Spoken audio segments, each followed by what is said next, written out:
All right, what's up, newly minted shard holders? This is Steven, Josh, and Ben from Phantology. We have finished Rhythm of War. We're recording our part five raw reactions. Yeah, maybe not super raw, but our reactions of a sort for part five only. And then we're going to go back and kind of talk the whole book and look at it from a broader lens. But we're going to zoom in on part five. It was the shortest part, I believe. I mean, I read it the quickest, just zoomed right through it. Super exciting. Loved every page. What about you guys? Yeah, part five was a masterpiece. I mean, I feel like that with every part five of Stormlight Archive. And I feel like I think this book is stronger overall than you guys did, but part five was solid, like 10 out of 10, pure goodness for me. Yeah, so I will say, like, overall thoughts on it. I mean, obviously super good. It did have more of like a roller coaster feel than like his typical standard lunch. I do still think the standard lunch was there, but it was kind of like crazy, crazy, crazy. And then like it died off a little bit. And then like in the final chapter with Taravangian, that's when it got crazy again. So I don't know. It was a bit of a different standard lunch than we're used to, I thought, Yeah, I on a high think level. Oathbringer was a little bit. Oathbringer had obviously a longer push through the Sanderlanche portion, but then there were a few kind of loose ends that needed to be tied up. Same with like Words of Radiance, when Adolin kills Sadius right at the end. So Yeah. there are some things, but I agree that this was more of a roller coaster. Yeah, I would say the things that got tied up in the previous two were big in terms of the like maybe smaller plot, but like when you have Taravangian like grabbing a shard, like that's Cosmere defining, and uh I don't know, it's just massive. So I don't know, that was a much bigger event than I feel like Adolin killing Sadius or like. Yeah, yeah, Yeah, so agreed. Yeah, hashtag Todium. That's what the fan base is calling the new Odium now. are they calling it now after you said that, or is No, that no, I've seen this on Reddit. okay? Todium compared to Rhodium. Okay. Raise Odium, Teravangian Odium. Got to keep them separate somehow. Okay, so before we get started, if you like photology, you can find our other reviews of Words of Radiance. You can find our other reviews of Rhythm of War online at www.photologybooks.com. We've also covered a few other Sanderson things. Not that much, honestly. We're gonna probably do a little bit more on him next year. We've covered a lot of Jim Butcher, Joe Abercrombie, Harry Potter, even a few other kind of random things. So check that out. We're online, pretty easy to find. And then if you want to chat with us more, you can do that on Discord. So our invite links are in our episode descriptions. And come on there, let us know your theories, what you thought of the book. And if you want to support the channel, you can do that at patreon.com/phantology_books. So we're going to start by talking about the last sequence of Interludes, which was a Hesina point of view, an Aiden point of view. You're like, who the heck is this kid? And a Taravangian point of view. I think every set of interludes in this book had a Taravangian, and they all had different chapter titles. So these interludes for you guys, I mean, were they mostly just kind of set up? Okay, I think that the Hasina one was the most like probably my favorite interlude of the book. Okay. Um just because it gave me that closure that I wanted of like kind of knowing Kaladin's family. Like we kind of saw what's Kaladin's dad name? Why am I Lyran. Tien? Lian. Yeah, Liran, not Kaladin's Tien. father's not Tien. Yeah. Liran, we kind of saw him get owned by his wife, which is always good to see. And he also like it just gave me shivers when he looked around and he saw everybody wearing the Shash glyphs. And then he goes up and talks to Uh-huh. our new favorite one-armed person in the story. Why am I forgetting his name? He's like kind of the guy Yeah, that it's like five Kaladin letters, starts rescues. with the T, Yeah. total, something like that. Yeah. So he talks to him and he's like, he kind of like helps him see like, hey, if your son can get up in the morning, then I can get up in the morning too. Like he's the one that gives us hope. He's For sure. like, it was very touching. So by far my favorite, probably favorite interlude of the book. Definitely And better good than Cheery Cheery. and good, yeah, yeah, for sure. A little bit more in this one.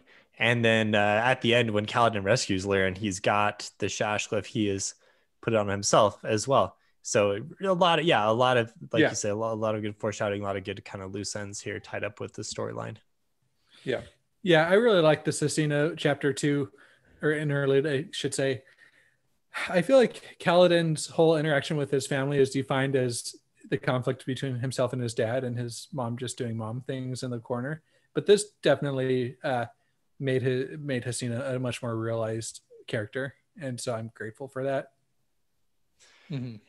And then going into the other two, so Aiden, he was the little kid who I think we'd briefly seen in some of the earlier adventures in the tower, really just kind of like the boots on the ground setup for the Sanderlanche that's happening. And he gets a brief point of view a little bit later when Kaladin throws his plate onto him.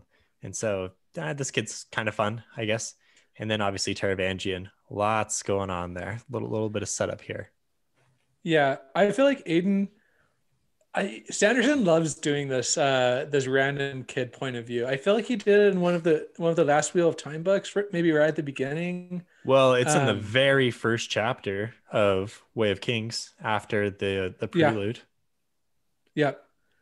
So yeah, I don't know. I think it works really well too. It gives you a refreshing perspective, and yeah, I think it worked well.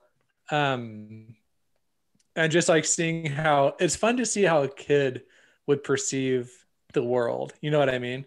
Like that's exactly how any of us would act too. Like if we saw Spren starting to bond, you know, like it's cool. It's like world building in and of itself, you know? It's kind of like the end of The Last Jedi when you see the kid with the broom or whatever standing and you zoom out, and it implies that more people are going to get the Force. You know, it gives you that other perspective of, you know, what magic looks like to other people. Not that Star Wars actually did anything with that storyline, but yeah, exactly. I was like, I remember that scene, but I remember that I had zero payoffs. So but like reminiscent of that scene, actually done well. I mean, we'll see if there's more with Aiden, but you know, knowing Sanderson, Aiden is going to be like something in the next era of Stormlight. Yeah. He's going to be like a Windrunner or something. Yeah, are people shipping Aiden and Lift yet? They should be if they're not. And listen, I feel like it's cool because it also shows how Windrunners in particular, but Night Stradient in general, are inspiring people to be better and inspiring humanity to do better. And you know, that's kind of the purpose of them, right? And that's kind of reflective of Adelin's journey in Shadesmark, trying to convince the Spren that the humans are trustworthy, and just like how the Spren and the humans can elevate each other to new heights. And you're kind of seeing that through Aiden's perspective. Yeah, doing better is for sure a theme of this. I think do Navani and the sibling kind of get into that a little bit as well? Yeah.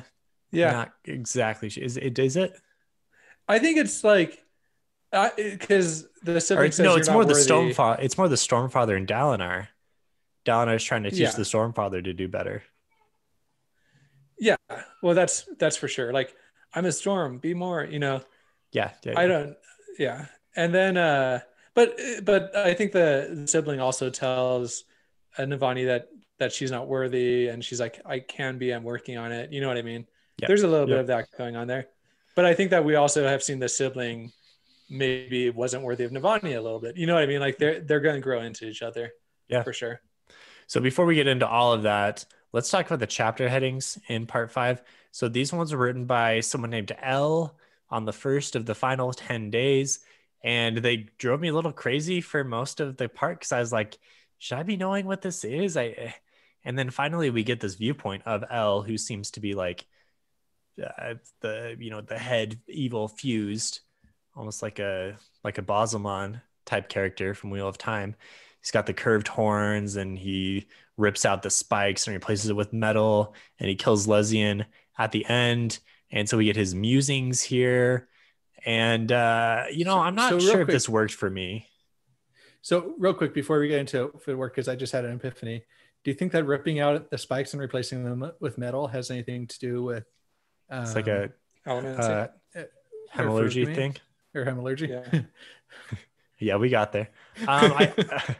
I made a Reddit post asking people like what is going on with L, and there was some speculation on that. I'm not convinced though.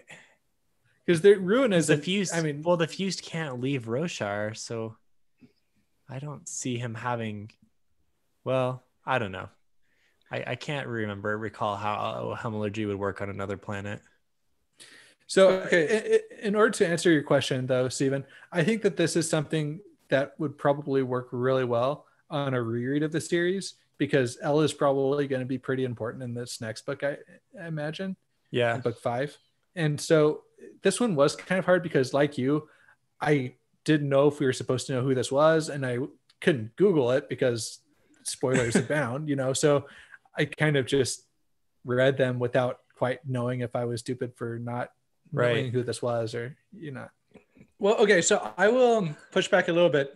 I agree with those points, but I also thought it was cool how like just the content of it. Like I didn't know who was writing it, but it was cool to see like how this it was pretty clear that was a fuse to me, or at least a non-human, like would view humans and kind of like they're imperfect but trying and passionate but weak and like all these different things. So like the actual content of them I felt was probably some of the best in the book. That's fair. So this guy seems like he will be a compelling villain, but I guess I just don't like how in the series we continue to build up a villain and then kill them.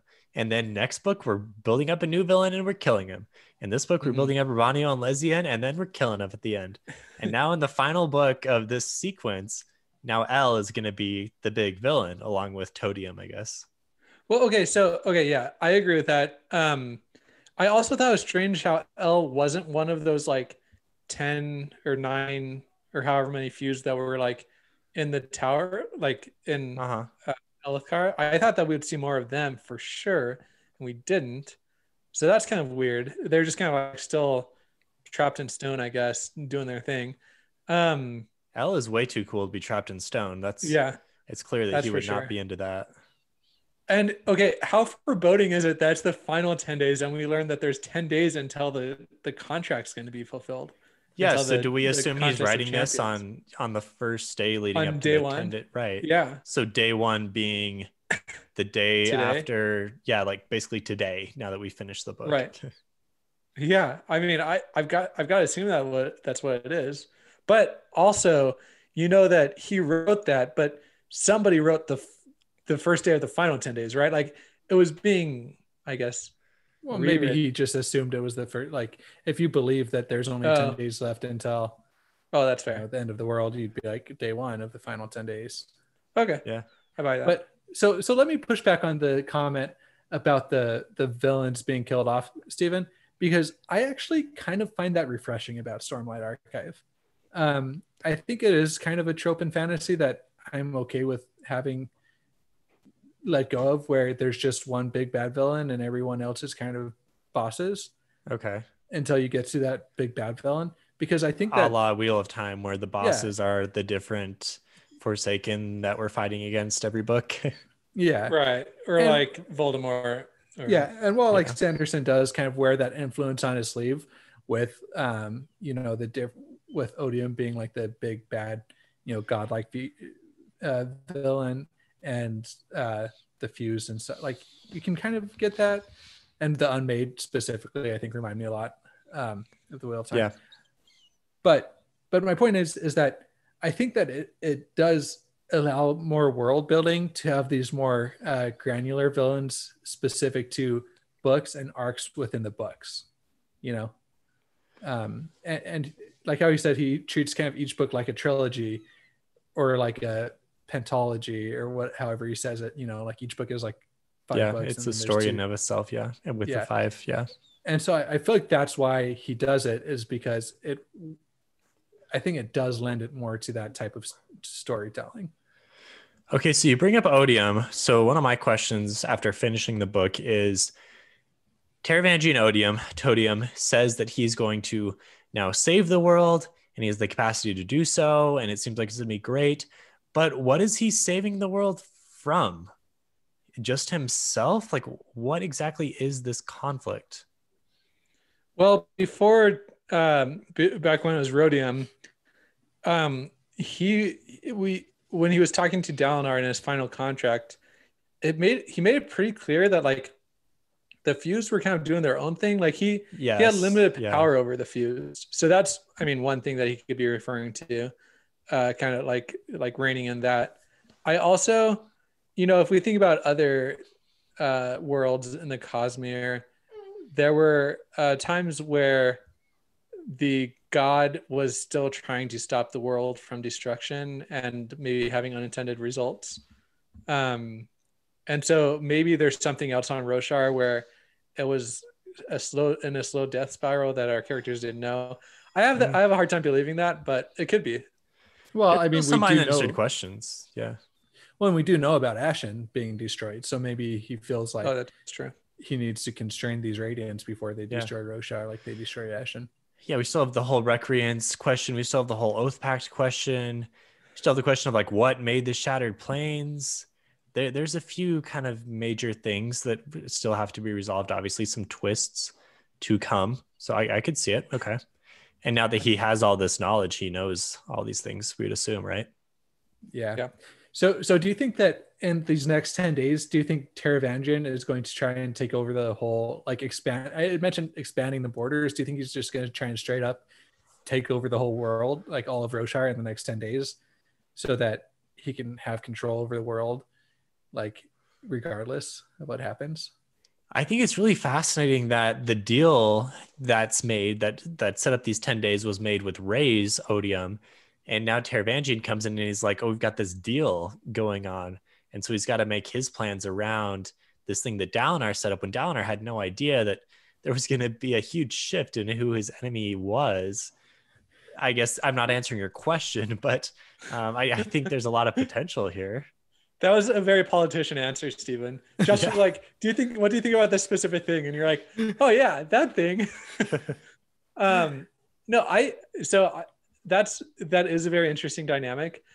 What bothered me on the contract was Wit writing the contract. It was very clear that as long as you contain Odium to the Rosharian system, then that's like a win, right? Like that is what your goal, like mission accomplished, at least for like the health of the for Wit. And we assume that that's a good ambition. And so it struck me as weird. So like to me that implied that Odium had goals of breaking out of the system, right? Like if you want to prevent. Oh, for sure. He did. Yeah. Definitely. So that was kind of weird that Odium was willing to give up that much ground. Well, no, it was just for 1,000 years though. That's true. But I think he negotiated himself into like ever, right? Or is it just still for 1,000 years? No, the whole thing. So I'll read off the terms of the contract because there was a lot of negotiation back and forth.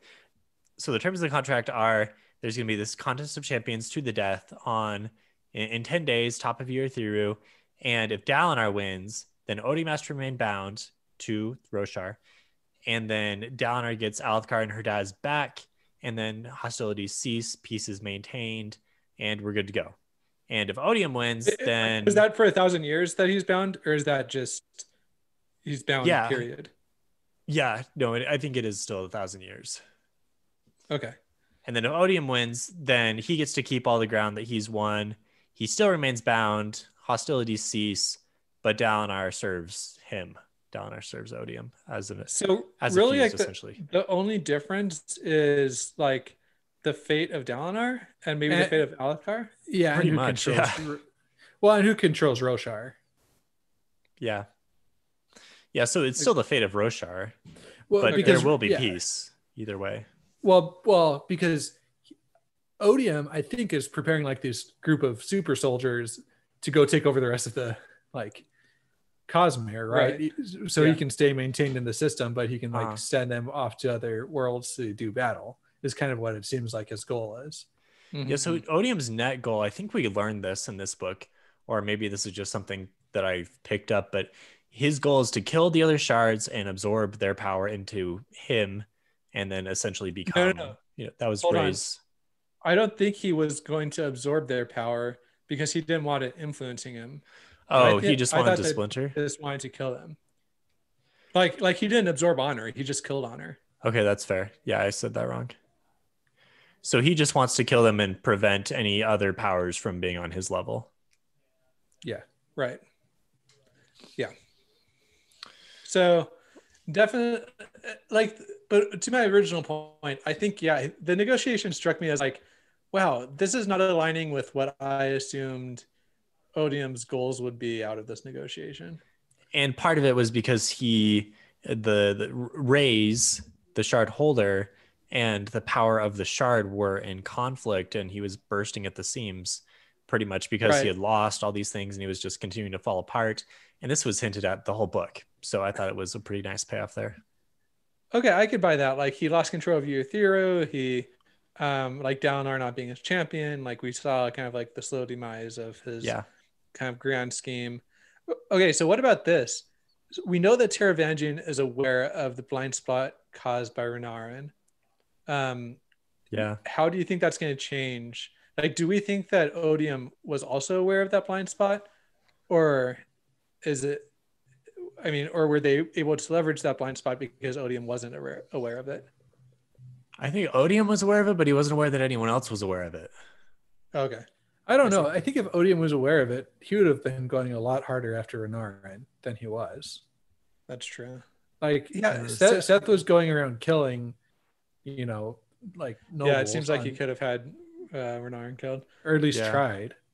Yeah, You know? that's one thing I wish we would get some more Renarin. Like, he's just kind of been in the background like the whole series and doing important things. But like, we know, like, what the Spren were sent by Renarin to bond Relaine at the very end. Yeah. Like, Relaine bonded. Yeah. that's pretty crazy. That like, Renarin is like commanding Spren to go do things. Well, that's from from the connection with Shalon, who is trying to get more of her children bonded. Yeah, but still, I mean, because he had like this, like that Spren referred to him as like the son of thorns or something. I don't know, Yeah, like, that was a kind of a weird title. Yeah. No, well, it's Yeah. because Blackthorn. or Blackthorn, yeah. But Oh, That's cool. okay. That's Not as weird of a that's title. cool, Okay. That's a cool title, man. Yeah. but my point is, we need more Renarin. If he's going to be like this person that's influencing events on every level, we got to have more of his viewpoints. Okay. Yeah, I can see that. How do we think this is gonna go? I mean, so the contest will happen. Dalinar's saying he's gonna be his champion. I assume Taravangian's champion, Totem's champion is gonna be L, or maybe I don't know. man. I mean, I think that they're the things are Taravangian kind of probably outside had- of his influence, but Yeah, I mean, Moash is definitely somebody that comes to mind. Well, yeah, but Moash is like handicapped, blind. Yeah, he's blind now. We could take him down. Yeah, and Kaladin. I mean, I think that throughout the book, I was like, dang, could Kaladin actually become Odium's champion? But he's in a pretty good place now, and I doubt that's going to change over the course of 10 days. Yeah. Yeah, so that was interesting. Who here thought when, I guess this is deviating slightly, right after Kaladin killed the pursuer, it was described as his eyes going like yellow, red. His eyes were Like- reddish yellow, and Bentley was like, "Those look Sorry. familiar." Yeah. Yeah. Yeah. So to me, I was convinced. I'm like, oh crap, here comes Kaladin becoming Odium's champion, or like embracing Moash's desires. Really, you thought it was gonna go that dark? I never thought it was gonna go that dark. I didn't think it was either, but when he has reddish yellow eyes and just lashed some dude's head to the ground and tore off his head, I was like, and he just lost Teft. He thought he was going to lose his dad. I could have seen him going that dark. I mean, in the moment, I mean, how it's easy to explain the eyes. Yeah, no, I think that is what it was, but I never thought that Sanderson was gonna do that to Kaladin.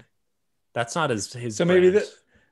maybe that was kind of Sanderson giving a head nod to, okay, this is where it would happen, and it didn't, like, to all the theories. Yeah, he was trying to set up that tension that you just described, which sounds Yeah. like it worked for you really well. Yeah, I mean, it definitely did. Okay, can I just tell you one other thing? And this is what you get for like listening to Words of Brandon, like before / while you're reading. When Sanderson made a point of saying, when you get to the top of the tower, you know that the Sand Revenge is coming. Yeah. And so like obviously you read where like Kaladin rescues his dad. I'm like, that's awesome. But then you're reading in the contract where it's going to take place at the top of year 3. I'm like, wait, hold on. We're going to go back to the top of the shower. Is this like another standard edge coming? I only have like 4% of the book. What's going on? So that was also very nerve-wracking when it didn't need to be. So he actually said when you get to the top of the tower, that's when the big character moment is happening that he visualized since the conception of the series. So not the Sanderlanche. That was the big character thing with Kaladin saving his father and finally swearing the ideal and meeting back up with Tien, which was a 10 out of 10 for me. Yeah. Let's talk. So I do not cry very often in books, but I shed some tears. Yeah, how many tears? I mean, I wasn't like sobbing, but I was like beyond like beyond choking up, somewhere in there. I mean, it was like 1 a.m. and I was like feeling it, but man.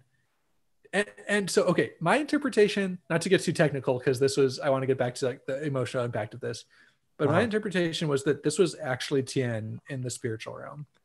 That's kind of what I thought as well. Yeah. Yeah. Dalinar said he was connecting. He said, I'm connecting with the capital C. With something. Yeah. Yeah. And we know that, I mean, obviously Kaladin was able to find the horse in the, kind of in the rubbish bin down there from some trader randomly. Yeah. So I could believe that. I'm going to say though, I like the scene. I didn't love the scene as much as you did. Get out of here. Maybe it was like the build up, but like to me, the plate didn't do anything. Wait, right? Like, well, let's go back to Tien. Are you moving off Tien already? No. Okay. Tien was good. Maybe I was reading it too late. I need to go back and this will be big on my reread of it. All right. Yeah, you need to read that again. It was really good. I'm with you, Josh. I also cried. I'll admit it. And I'm not ashamed to admit it because it was some really good stuff. And he finally swears the ideal and he accepts all of these pent up emotions and this terrible sorrow that's just racked him for so long. He's able to put some not closure, right? Because he's still dealing with these things, but it's a huge step forward that we haven't seen yet. And we were so pumped for him, and it was done in such a emotionally impacting way. Yeah. Okay. So I guess part of the reason why I didn't love the scene was like the fourth ideal was so obvious and we like all knew it was coming. And like part of me wanted it to be some cool thing that nobody saw coming. And maybe that just was never going to happen because it was what it was. And I think there was too much speculation on what the fourth ideal actually was. Yeah. And that's not the point. The point of the ideals have never been like, oh, here's a twist in the Cosmere. You know what I mean? Like, oh, here's something that you could never have guessed, like Taravangian becoming Odium. It was, like we know why.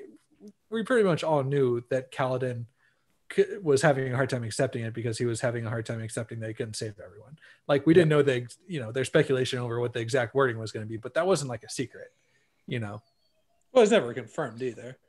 Well, yeah. I mean, I guess not. I'm just saying, like, to me, it was like part of, I don't know. Maybe that's why I played, like, the scene didn't just land as well with me. And I'm not saying that it should have been different. I'm just saying from my enjoyment while reading the scene that's kind of one thing that took it down a notch.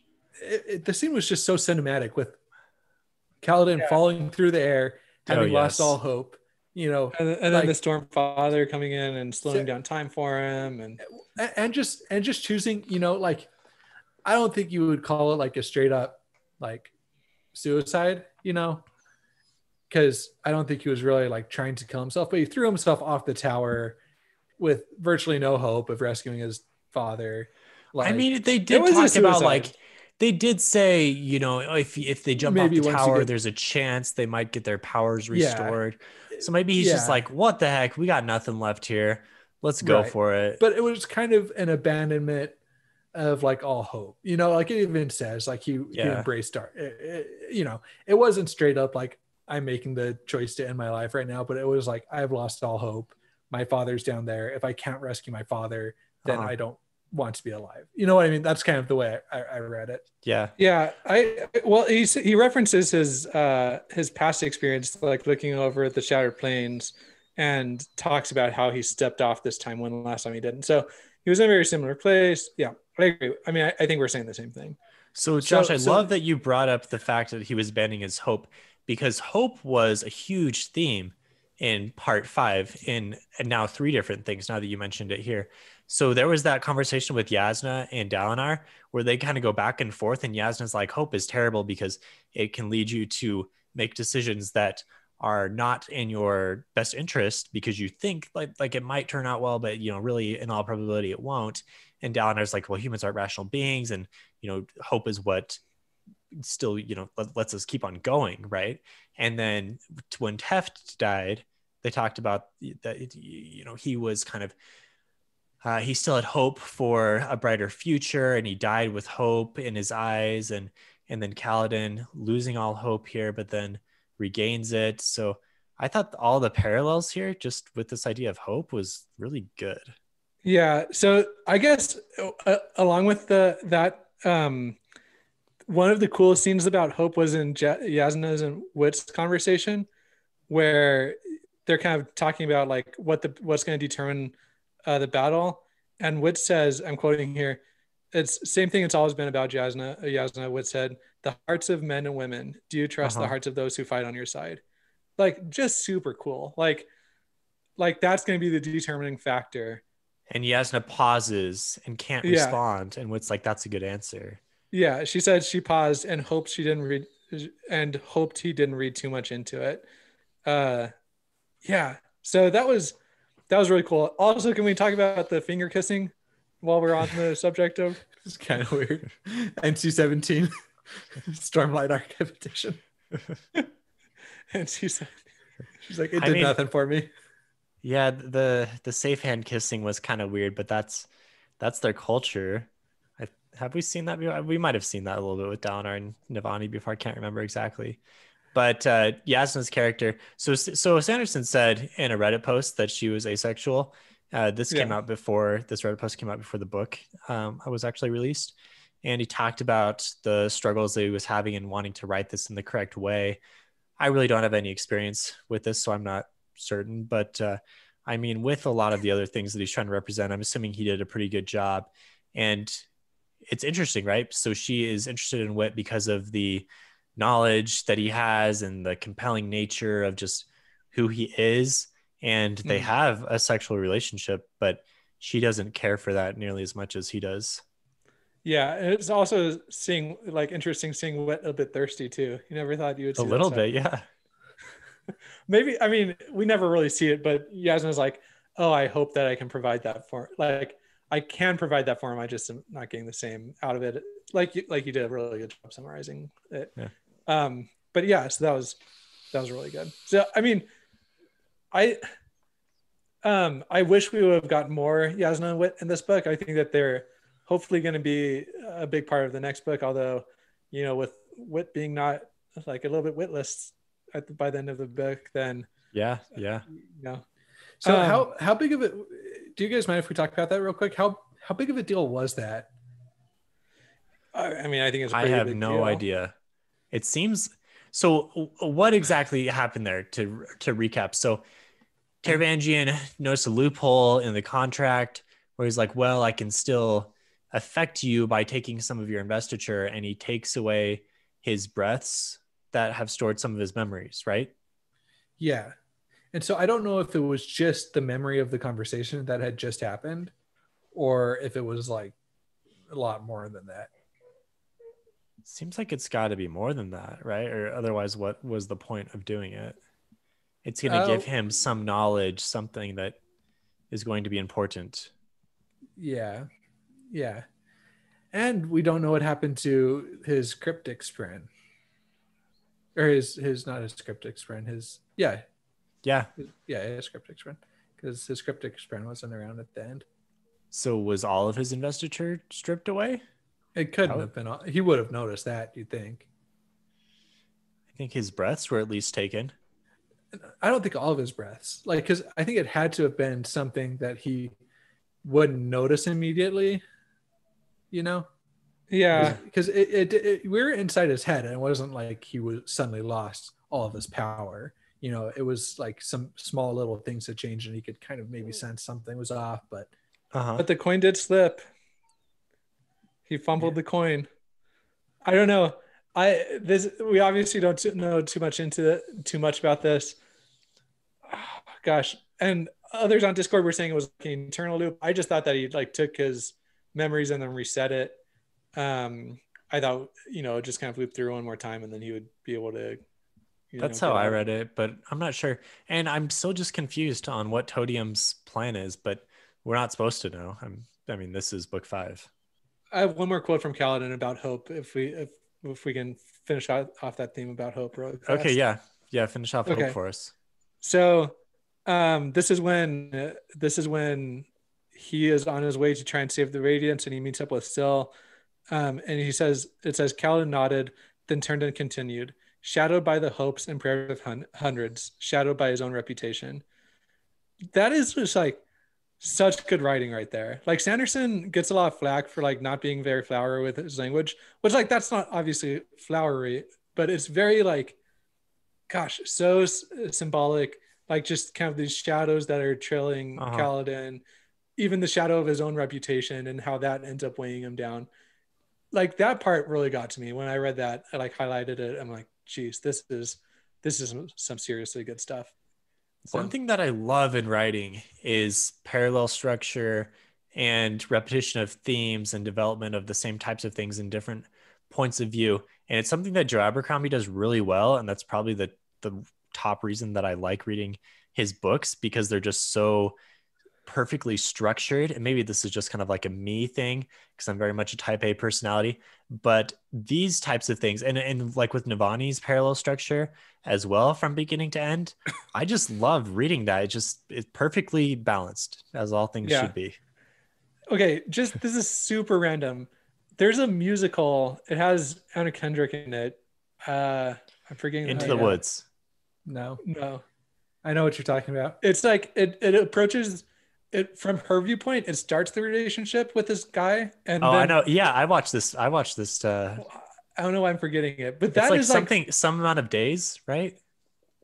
I don't know, but like every scene, you get like a super happy scene because it's right at the start of the relationship from her perspective, and then his perspective ends at the end of starts at the end of the relationship, and then they meet in the middle.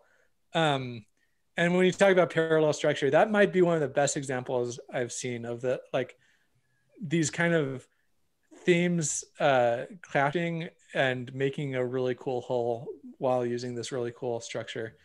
But yeah, I mean, to your point, this book does that very well as well. It's called The Last 5 Years. I was close with Days. Yeah. There you go. Yeah. Underrated movie. Everyone go watch the movie. Yeah. Great soundtrack too. It really was. I think the music was better than the actual movie. Yeah. Okay, what other character things? Let's talk about Dalinar a little bit. So Emil is still a thing a little bit at the beginning. Still something that I didn't love about the book, unfortunately. But the interaction with Ishar afterwards was interesting. Okay, I kind of ate my words with the whole Emil paying off thing. It didn't, but the Ishar thing. Yeah. But the Ishar thing was cool. I'm with you. We could have done without Emil. It was just a reason for Dalinar not to be in the tower.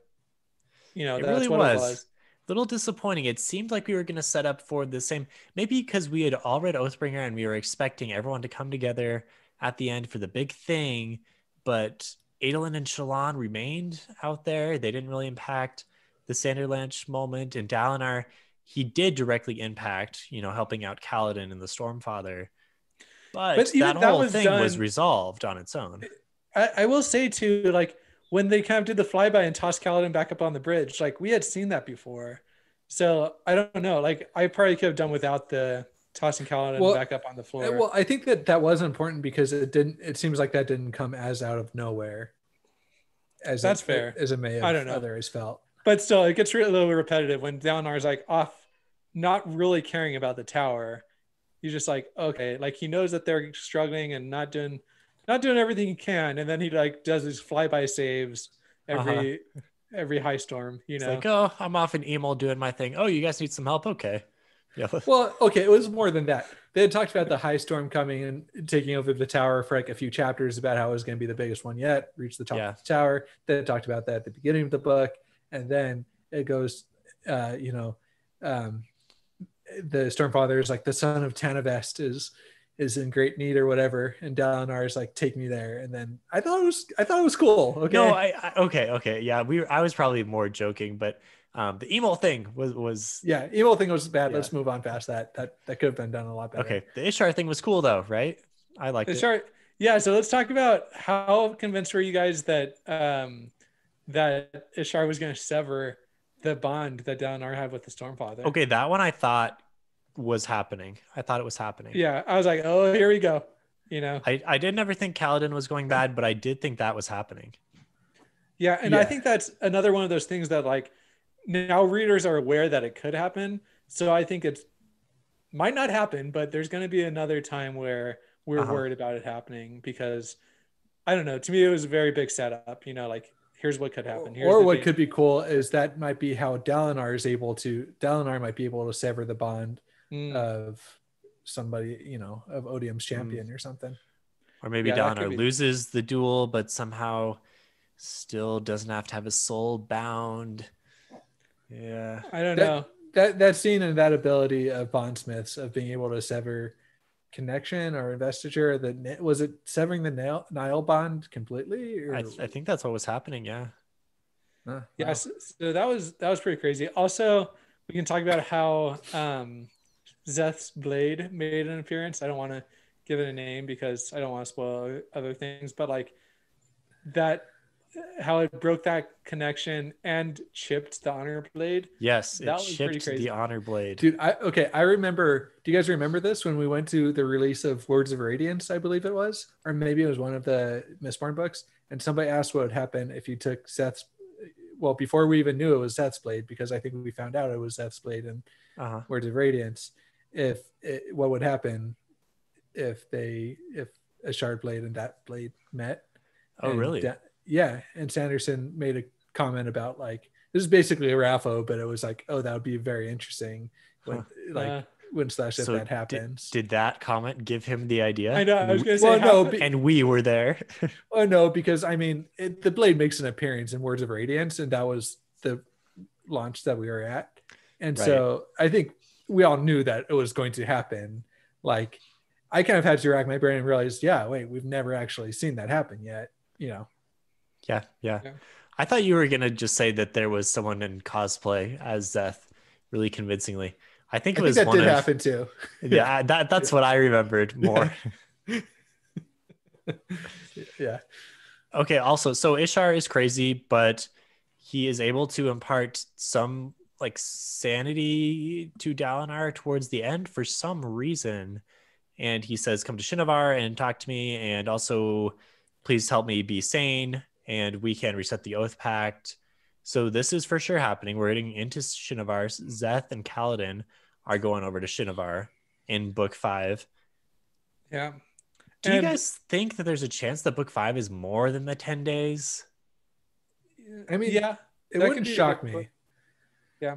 It wouldn't shock me if the Contest of Champions is like kind of the well scene in this book where Kaladin, you know, that was a pretty big climactic moment.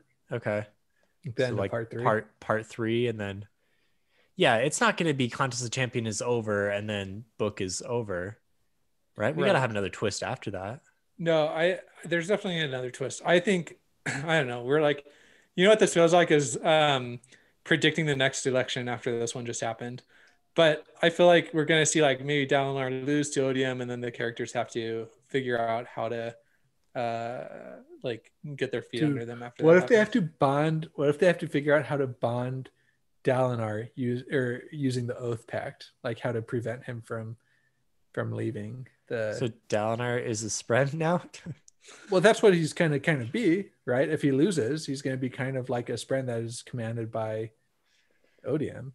I mean, his spirit. But I think eventually he would become kind of spread, kind of like the heralds are described as becoming. Yeah, that was. The Herald Sprint thing was confusing. So they're cognitive shadows that have been like nailed to the Oath Pact. Honestly, this is not my area of expertise. This whole Yeah, like once we leave go this. into this level of Stormlight and Cosmere stuff, I'm just like, yeah, okay, yeah, I like Stormlight.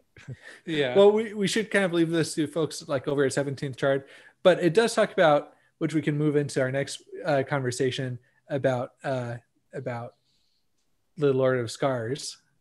Okay, wait. Before we do that, I want to give Steven some props, because I think it was in our part 4 review when he talked about if Spren can manifest as human in the physical realm, and Yeah, sure I was enough, way off though. I thought that Syl was on the track of manifesting as Steven, human you can, somehow. but I mean, here's the thing: we do learn that Honor Spren did better in the physical realm. They were able to last a staggering 15 minutes before their like brains exploded or whatever. And what exactly was happening there? Was there some like human organ transplants going on there to try to make them survive better? Dude, I don't know. I mean, that was a very creepy scene, and I don't know what the implications of it are, but I just wanted to give you some credit because you somewhat called that this was going to be a theme of trying to get, you didn't call it in this way in like the horror movie type sense, Yeah. but Okay, I will accept the credit. Thank you. Yeah. Dang, I forgot we needed to talk about that part. But that's the thing. There's so many things that are just kind of thrown at the end that they're like, oh, contract. Oh, Ishar's experimenting on Spren. Yeah. Oh, you know, like Tef died. We haven't even talked about Tef dying yet. Oh, that was brutal. I know. But should we talk about that next, or Josh, did you have something? Well, I wanted to talk about the reveal. I don't want to do like major spoilers for Mistborn in case people haven't read it. But okay, so Thydekar. Thydekar. Right? Yeah. Thydekar, the Lord of Scars. Yeah. So I think we got to talk about it. So if you haven't read Mistborn and you're just a Stormlight listener and you don't want something spoiled from Mistborn, then tune out now for like the next minute or so. Up to Mistborn era 2. Like no, this is Mistborn Secret History. Yeah, it's through every Mistborn. It's through every Mistborn. Yeah, so just general Mistborn spoilers. Yeah. You can tune out 3, 2, 1. Okay, so Thydekar is Kelsier. Pretty much confirmed. Just gonna say, who called it? Yeah, you called it, Ben, but then you like retracted it as we got further and further into the books. Like, no, man, you got to stick with that. I think I stuck with it until people were talking about it as if it was fact. I'm like, I still want it to be a theory because I came up with a theory. Now it's fact. I don't know. But apparently we're counting it as fact. So I will say, I think it's pretty much fact, or someone is impersonating Kelsier, right? And using the ghost bloods. Like, I think that something like that could still be happening. But with Wit's connection to him as well, from Secret History, it's him, right? It's gotta be. Let's for the purpose of this conversation, let's hedge our bets and say it's like 99% him. And I think I saw a word of Brandon where someone said like, oh, if Kelsier was part of one of these organizations, which one would he be a part of? And Brandon's like, yeah, he'd be running the Ghost Bloods pretty quickly. And so I guess he wasn't hiding anything there. Yeah. So, I mean, that's pretty crazy, man. So like, I mean, we've all tried to justify this as saying, oh, you know, like the Ghost Bloods, like maybe some of them are bad. Maybe like Kelsier's pretty hands off, maybe like, but the Ghost Bloods are pretty bad. They kill a lot of people, a lot of innocent people. I think when the Ghost Bloods got real for me were when they killed Shalon's like not bus driver, but like her little driver in, I think it was Way of Kings or maybe Words of Radiance. Just because they wanted to try and kill Shalon. I mean, I would think more to when they tried to kill Yasna. Well, yeah, and we thought they killed Yalb. Even. Yeah, man, Yalb would have been devastating. And so, these are pretty bad guys. But like we do see remnants of this between like this and Kelsier's crew. Like Kelsier was always willing to shed a lot of blood. Yeah, Kelsier killed plenty of guys in Mistborn. Right. And he was also, you know, willing to kind of play God with the Ska, right? Like he was kind of using the Ska as part of the rebellion, and, you know, a lot of them would be killed. And he also, Murray spends a lot of time talking about the structure of the Ghost Bloods, how like you can be ambitious, but you still have to take orders, and you still like how to protect your own. And a lot of those things are very reminiscent of like the way Kelsier would run a crew, you know what I mean? So Kelsier does, and I guess we assume that there's some, like, he's got some motivation. We don't know what it is. I don't think he's pure evil. Kelsier hasn't gone pure evil. He must be pursuing some end goal. Well, yeah, I think we'll find more out in the next Mistborn when the next. I think so too. Yeah. It's obviously that they're trying to get investiture over to Scadrial. Yeah. Right? So if I had a guess, we know that part of Mraize's goal is like the economics of investiture, right? Like how do you carry investiture over and make it transfer over? And so if I had to guess, it would be Kaladin has found a way found a need that he needs to assemble as much investiture as he can together to accomplish his goal. And that the way that he's been able to do that is to make it profitable for people. Similar to how like the Lord Ruler was storing, what's its name? ATM, right? Like the economy was somewhat based off of ATM and storing and harnessing power. So I think that Kelsier has found a need for a bunch of investiture, and this is how he's going about doing it. And speaking of ATM, we saw Ishar basically burning ATM. Right. That was crazy. He was able to see where the text would come from, as Dalinar observed. Right. Oh, I didn't even notice that. Yeah. Huh. It described his fighting a lot like I don't it could have been that. ATM. It could have also been breaths, kind of like the life sense. It did sound like a lot like ATM, but I'm just my only question that's ever gotten raffled by Brandon had to do with ATM being like the same powers of Odium, and that's why he can't telling the future is considered skeptical. Was that also at this infamous Words of Radiance release? No, party? I think that was at the Bands of Morning release, or the Josh is flexing getting raffled. Yeah. Josh has quite the relationship with Brandon here. It's a very proud moment for me. That's right. You got the card. You got the card. No, he didn't have a card. He didn't have a card. So he's like raffle, and I won't give you a card, but I'm out. But Josh he was cardless. But he was like, oh, Raffo, I will give you a card, but I'm out. Like I could totally hear his voicing that. Oh, yeah. Anyway, all right. Okay, fair enough. Josh has a theory. That's a Phantology guarantee that Josh got Raffoed, and that it had to do with ATM being used with. Okay. Odium's. I like it. So Mistborn Era 2 at the end, with Trell coming in and Harmony's scared of Trell and we don't know what this is. Yeah, I assume that the sequel to Bands of Morning will get some more details and hopefully that will tie into what Thydekar is doing. So that spoiler conversation about Thydekar went way too long. But if you skipped forward, we're now done talking about that. And let's talk about Moash. Moash kills Teft. So, gosh, that was tough. Well, okay, here's the thing.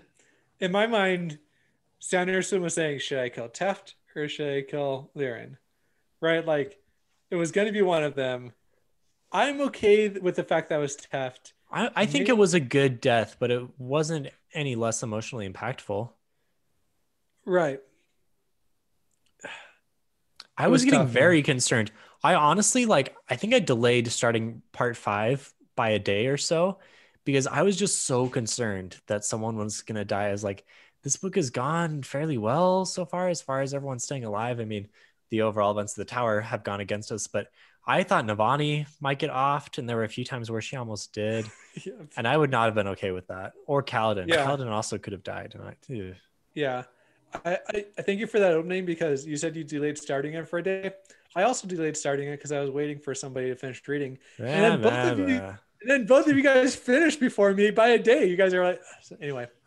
Deal with it. So yeah, connecting it back to Star Wars, one of my biggest complaints connecting it back to Star Wars. Okay, hear me out. One of my biggest complaints about the last movie, which I liked overall, but Rise of Skywalker was that when Chewbacca died, I thought that it might actually, and Rey feeling responsible for that, I was like, dang, maybe she could go bad, right? Like maybe she could.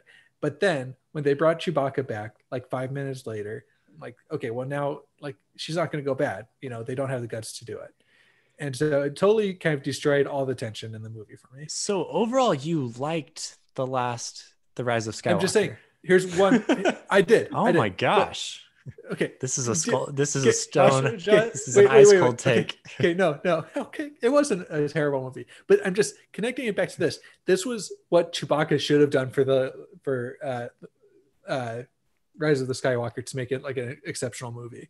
Was you had to have one death that like could set the character down like a really, really dark path. Okay. And Teft did that for Kaladin, right? Where it's like, and Moash knowing Kaladin well enough to be like, this is what we need to do, and just chucking the body down at his feet. Like that was tough. That was really tough. That was bad, man. And I had to stop reading after Teft died, partly because it was so heavy, and partly because I needed to go.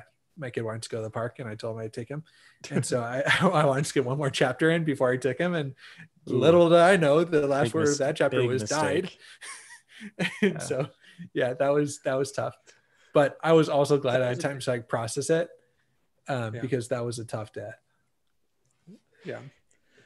Like you say, his death served a really good purpose, and his plot line was at a good point where, you know, he had just you know, kind of moved forward and made peace with some things and opened up to the crew a bit more, and it was I don't know about a natural place, but it made sense for him to die then. Like, it felt okay as a reader. I mean, I didn't want him to die, but at the same time, you're like, oh, you know, he's in a really good place right now. Right. He had kind of reached a good place in his arc. Like, where was he going to go from there? I have a quote. I have a quote I want to find. You guys keep talking, but I want to pull this quote out. Unlike with Elhokar and Oathbringer, where it was a real big surprise, because like, oh man, this guy is progressing. He's about to swear the first ideal. He's becoming a better king, and no, he's done. And also a Moash kill. So what did you think Moash, when he was kind of fleeing and when he started feeling the pain of it? That was really interesting, because he said something like, I don't feel bad about it, but he also doesn't want the pain of it. Right. So that's an interesting distinction, where you can feel guilty about something without feeling like, with still recognizing that you would do it over again. I don't know. But that was, I don't know. It was kind of a weird, like, to kind of get into like the like dichotomy of Moash's head for a second there. Like he's like, Teft, I killed Teft, you know, like, how did I do that? And then he's like, you know, just feeling like so cut up about it. But he's like, no, I don't want to feel this way. Like, I want this pain to be removed. Come on, ODM, like, you're failing on your promise to me. I don't know. That was a crazy scene. I just want to, I want to read it. Okay. So. Oh, is this what we were talking about with the? Well, no, this is the whole Teft death scene. Okay. Okay. So I'll start with Moash, but you know what Moash said, standing over him, there is always a part of me that resented how you were so eager to follow him right from the start. His little axe hound licking his feet. He loves you. I thought I'd have to use his father, but I'm what satisfied. A loser. Yeah, but I'm satisfied to have found something better. You're a monster, Teft whispered. Moash took Teft calmly by the front of his burned shirt and hoisted him up. I am no monster. I am merely silence, the quiet that eventually takes all men. Tell yourself that lie, Moash, Teft growled, gripping the hand that held him, his own claw-like from the horrible pain. And this is like one of my favorite quotes from the book. But know this, you can kill me, but you can't have what I have. You can never have it, because I die knowing that I'm loved. Yeah. Moash grunted and dropped him to the ground, then stabbed Teft directly through the neck with a sharp blade. Confident and somehow still full of hope, Teft died.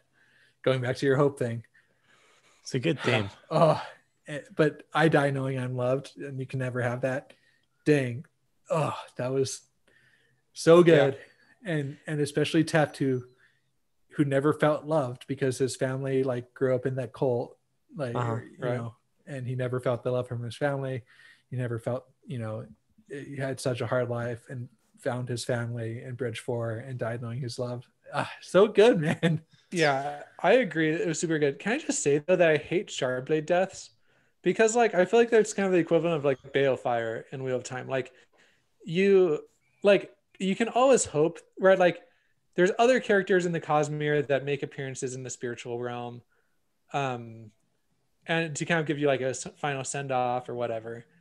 And can that not happen with Teft after your soul is severed No, by a we shardblade? had this debate on Discord, and it's very unclear because Well, right, it's unclear. Like that's my whole point. I hate shardblade deaths. I don't think so. I think it just severs your the spiritual realm to the physical realm. I think it severs that connection. I don't think it destroys your spiritual essence. That was I took a deep dive into this, and that's what I came away with. We'll trust you there because I have no idea. Spiritual realm is about where I bottom out as far as Cosmere stuff goes. Jake's like it's there, or Steven's like it's there. Yeah. Jake might know. Jake might actually know. Spiritual realm does exist. I can confirm. Okay, so I was worried that Mosh was also going to kill Navani, and I loved her resolution. Yeah, man. She slowly gets through the oaths. She convinces the sibling to bond her. She proves Gavilar wrong, and then journey before destination, you bastard, to Moash. Fixes the tower. Finally, what I wanted the whole book. She delivered for me. Yeah, I agree. What an epic scene. And then like Moash is like stumbling back and he's blinded and he's and he trips over Raboniel and I don't know, just man. And then I can't say enough about that scene. It was super good. And then you mentioned Raboniel. Holy cow. Wait, okay, let's stay on Navani a little bit longer because Navani was super awesome. And were you guys satisfied that she became this next bondsmith? I mean, I thought it was good. It was setting her up, Relaine up, and David up. And David, potentially. David was always kind of the dark horse, the long shot. Yeah. It seemed like Relaine was almost too obvious. And so when it was Navani, you're like, of course it's going to be Navani. It was Navani the whole time. I thought it was good. For me, at least, I was very satisfied with that. Yeah, I like it. I do think that like it's going to be another interesting dynamic with her and Dalinar, like both bondsmiths. They're bondsmiths bonding. This is kind of like one of those, like, I don't know, just it's not it's not something that is uncommon because previously the Night Watcher bondsmith and the Stormfather bondsmith were had some relations, as Honor and Cultivation did as well, so that made sense. But they're like, with the sibling, that's kind of weird because that bondsmith and the sibling have always been oddballs. Yeah. So do you think that their child will be some type of spren now? Like, what? I mean, I don't think that they might not even have kids. I mean, Navani's into her 60s. Yeah. Oh. So I don't know how biology works on Roshar. Stormlight can do some stuff, In 10 days, I don't think they're having a kid. So this will be like a Twilight birth where like the baby grows like. Oh gosh. All right, Star Wars and Twilight have now made appearances. Okay, yeah. Navani's plotline was probably the best well done throughout the book for me. I mean, because you had like the clear and steady progression the whole time, right? Even though it's like we slogged through it a little bit, as we can attest in our part 4 review, the payoff was epic, and being able to like see into like the tower. Okay, so this is one thing I wanted to talk to you about, Stephen. This might be like for overall discussion, but like, did the tower give you enough payoff by the end? Like having it quote come alive? Almost, because I don't necessarily know exactly what coming alive means. They talked about a lot of these different fabrials that are now available to be used, but they didn't have enough time to really explore them yet. And they've talked about like the flying. I thought that the airships were going to become more of a thing, right? And they really weren't that important. It seems like they could have done something like that in Emul, where they're talking about like at one point they were on like a hovering tower, and that's where they met the Nail. Yeah. So real quick, I wanted to talk to just mention Raboniel and how quick that was done. That death was in part 5, right? Yeah, I think so. That whole death, yeah, it was. And so, So I really liked how how we gave this, because before you're like, well, she could just kill Navani and then like all that information is gone, right? That was kind of what you guys shot that point back to That's me. the argument that Navani made. So yes, okay, continue. But she was never going to do that because she always wanted both sides to have this information. Yeah, for sure. I totally mischaracterized Rabona. I mean, she was just such a well done villain / hero. Like she was so well done because she wanted both sides to be able to kill the other side. So she was like both sides hero and villain. It was so well done. She was like giving everybody nuclear weapons and then like pointing them at each other. It was like the opposite of mutually assured destruction. It was like you both need to destroy each other. That's what mutually assured destruction. No, but it was like you both need to pull the trigger. Right, exactly. Yeah, I don't know. And that I feel like that mindset was epitomized when she killed her daughter. Right, like anything is better, even if it's like the final death, than like this ageless slog of insanity, really, like insanity inducing wars. Yeah. And I felt like it was crazy when, I forget what the scene was, but like Navani realized how old Rabbanael was. Yeah, when she was talking about the Dawn chant. Right. Yeah, the Dawn chant. And she's like, this person is like older than old, you know? And that's like, what kind of perspective must she have? I don't know. Yeah. Anyway, totally well done character. I eat my words a little bit on Rabbanael. Good stuff. Okay, so 2 more characters that we got smaller moments from. So Venli finally shows that she's a Knight Radiant, which goes surprisingly well with Leshwi and kind of leads to this mini rebellion that becomes the emulsifier that Navani has been searching for. Verlaine becomes a truth watcher. They all go out to the Shattered Plains, which is something I didn't think that they would have time to do in part 5, so I was wrong there. And they find the listeners. And this was like Venli's book. It was supposed to be Venli's book, but I feel like it was Navani's book, not Venli's book. Yeah. Mike from Mike's book review talks about that, how it should have been Navani's book. Yeah. I totally agree with that. That was cool.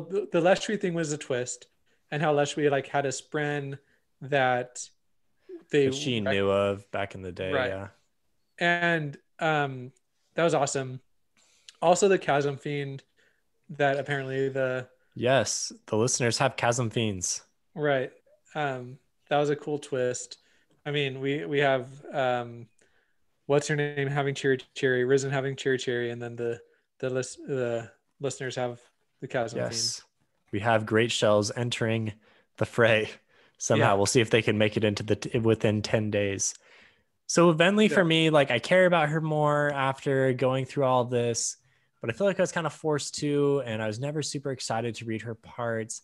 I did think the final flashback with the Shonai as she was dying, being able to ride the storms and see everything, which she'd always wanted to. I thought that was really good.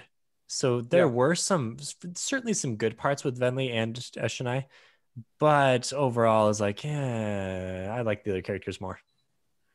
Yeah, I agree. I also don't think we like learned anything super instrumental here. Yeah. We'll see what happens with these. The best part of it was the best part of it was Ishonai's final flashback. But I'm with you on that. Okay, what's another character? We're running low on time. Our last character, Shalon, didn't do much. Her and Aiden only got 1 chapter. They give a name to the spren that she killed, Testament, and they find a Seon in the cube. So, what's up, Elantris and Cell crossover. Yeah. They talk about the Lord of Scars. We already killed that one.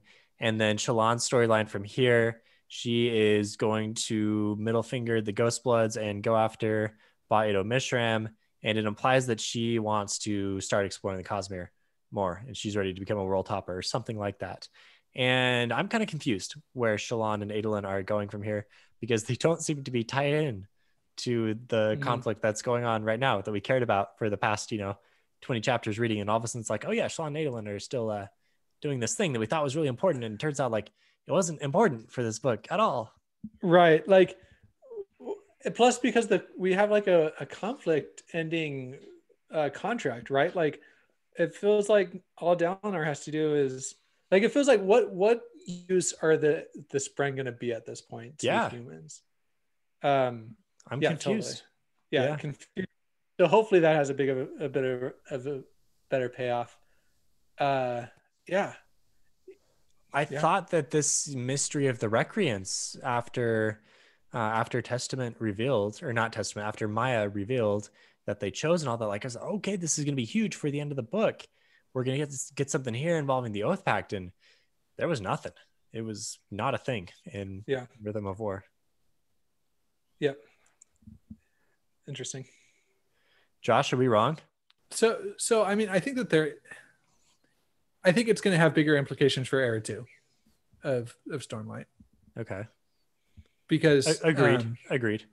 But because and probably in the next book, as we reform the Oath Pact or something to that effect happens. But in Rhythm of War, did it feel out of place at all that this whole thing was happening off to the side that had virtually no implications for the conflict we cared about?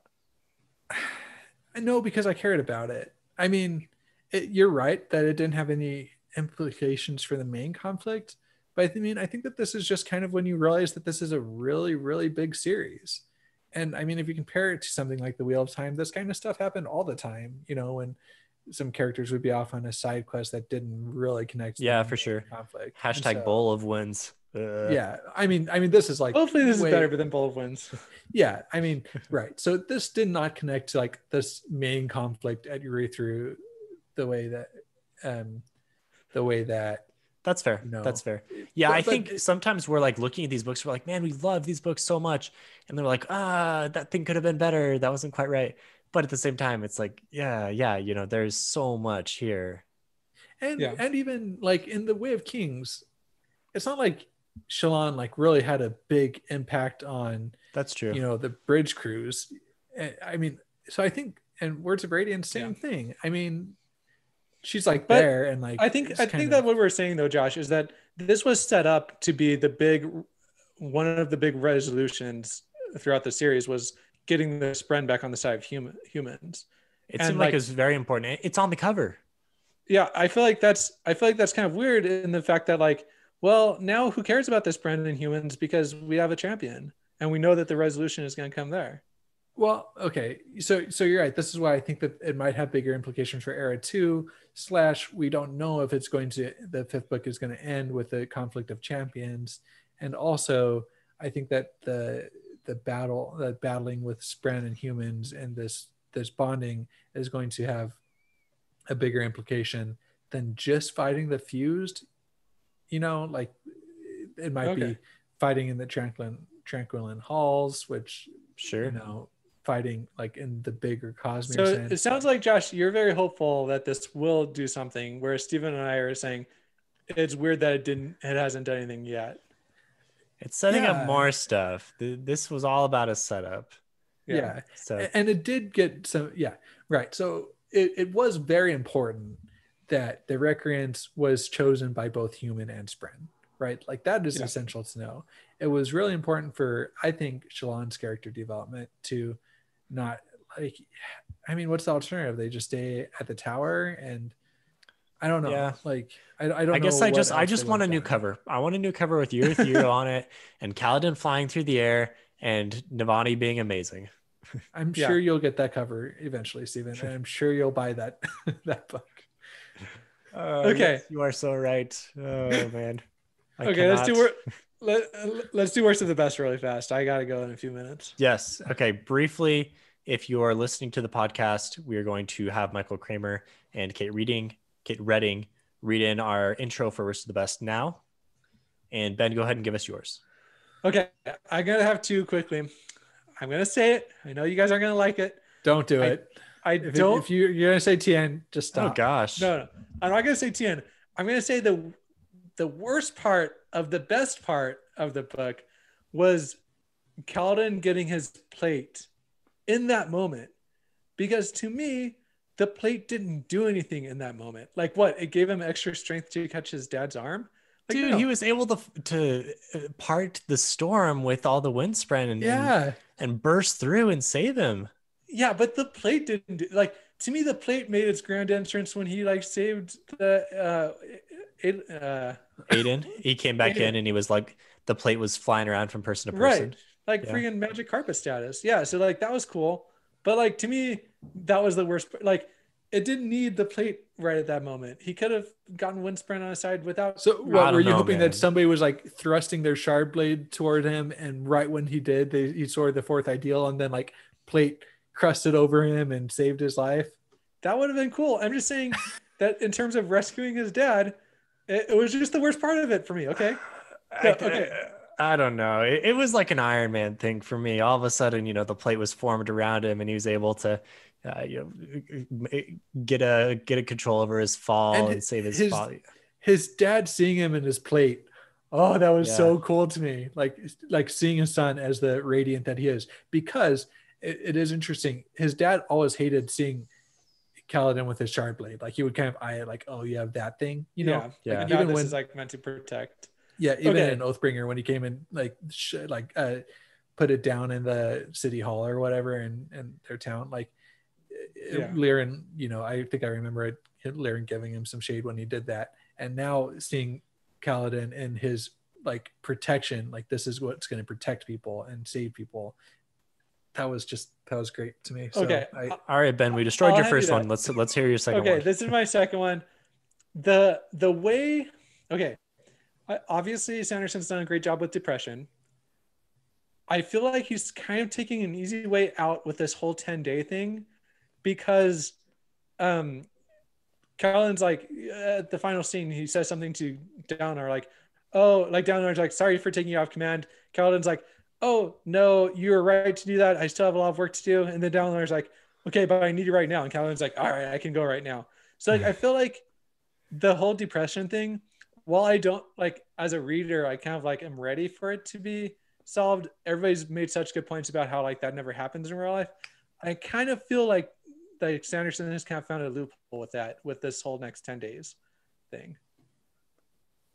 I don't know. know. It straight up says like, oh yeah, I'm still gonna work on myself. I'm still gonna go to these meetings. Yeah. I promised Taft. Like Just saying, he's allowed not ready to in a better be. He's not place. ready to be the champion, but he's certainly still ready to go on this mission with Zeth. Okay, fair enough. Obviously, my worst of the best wasn't worthy, so let's hear your guys's.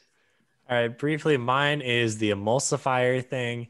I thought Navani's plotline was the best. It was the best part of the book from beginning to end. There were some slow parts, yes, but the payoff was amazing and the parallel structure was awesome.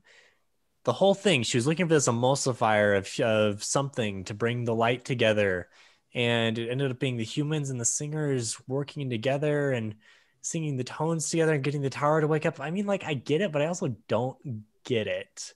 Like, how did that power up the sibling more? Because she was singing it. Like, how did they know what they were saying? How did the humans know what tone to sing? I don't know. I didn't quite make all the connections that I feel like I was supposed to. And maybe that's on me because I was reading it and there was just so much going on. But for such an awesome thing, is like one thing that was like, yeah, okay, I just accepted it. Yeah. I think that is kind of the thing with these transitions in the magic systems, is like you just kind of have to accept that you're given new information about how the magic works. And Sanderson likes to dress that up as kind of sciencey, but in the end it is just you're given new information about the magic system. Yeah, side on the side of awesome sometimes, as he says with his rules. Okay, Josh, what's yours? So mine was the Battle of the Windrunners with Ashar. And for as well as Sanderson does action scenes, I feel like this one was just okay. You know, like with it being kind of part of the Sanderlanche when they're all fighting and it's swapping back and forth to this battle in the tower and all these things. Like, I felt like it was just kind of like he phoned it in almost, you know, with Ashar kind of destroying all these Windrunners. And you didn't really care about the Windrunners besides, like, you knew their names and, you know, Lynn had a relationship with Kaladin. And Sigzil's cool. Sigzil was there, but they haven't been in the book for a long time. Yeah. And like none of them died. You kind of wish that they had a headache, dude. Yeah, they had it. but like, Yeah. I wish that they would have died, or some of them would have died, or something, or the How battle. crazy the is it fight that you would could have been like connect cooler. it up to the ground and like funnel all That the was storm? cool. I mean, that was some Yeah. next level stuff that Dalinar was like, holy crap. And the Stormfather was very concerned about. Yeah. Yeah. So, I mean, I think that kind of stuff was cool, but just the actual mechanics of the fight itself, Yeah. with how well Sanderson usually I does think what you're skirmishes hearing, like what this. I'm hearing is that he needed like a Sigil viewpoint of Sigil actually fighting him and being overwhelmed, and not just like Dalinar observing the fight. Yeah. Okay. That's fair. Yeah. Maybe that could have improved. Okay. That's a wrap for part 5. We are going to do one additional episode where we talk about the entire book. So I think we kind of made some of those points. You're going to hear some of the same things, but we're going to go from, part 1 through part 5 and kind of recall, I guess, how the whole thing fit together a bit more. And I want to be a little bit more critical of like the overall aspect of the book, and just kind of like give it a bigger, like a rating as a whole book. Numbers will be attached. A rating will be made. We will stack up. We will do a tier, not a tier list, but we will at least stack up our top 4, out of the existing Stormlight Archive books. So there will be reasons to listen to that episode. That will be coming out soon. And then we will take a break from Stormlight Archive and go to other things. I'm reading the Dragon Republic right now. We're going to get into the Burning God, both by R.F. Kuang. And then I think Fires of Vengeance is coming. Josh and Jake are reading The Stand. There's maybe a few other things, maybe like Ready Player 2 or Dune may make an appearance. So working on a lot of things as we get into 2021. Thanks for listening, and we will see you guys later. See you next time. Yeah.